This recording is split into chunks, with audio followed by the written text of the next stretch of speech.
Ikompli dak li issa huwa evidenti li huwa tkaxkir ta' saqajn min-naħa tal-Gvern fejn tidħol il-kwestjoni kollha ta' Justin Caruana kif jidher il-Kumitat tal-Standards Pubbliċi se jkun qed iħalli għal wara l-festi tal-miliet u l-ewwel tas-sena tad-diskussjoni fih danu dwar dak li sab il-Kummissarju għall-Standards fil-konfront tal-Ministru tal-Edukazzjoni. Fil-fatt, l-Speaker tal-Kamra Anġlu Farrugia li huwa wkoll chairperson ta' dan il-Kumitat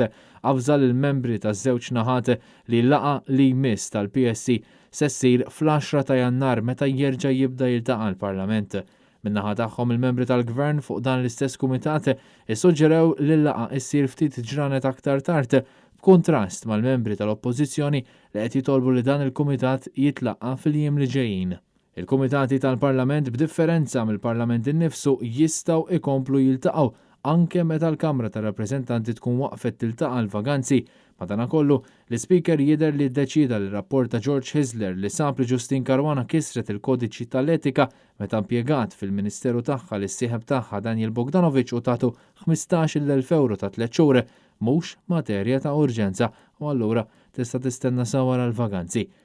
Intant f'dawn il-jiem skit totali min-naħa tal-istess Ministru iżda anke min-naħa tal-Prim Ministru Robert Abela li jidher li m'għandu l-ebda intenzjoni li jieħu azzjoni u fil-konfront tal-Ministru Awċija.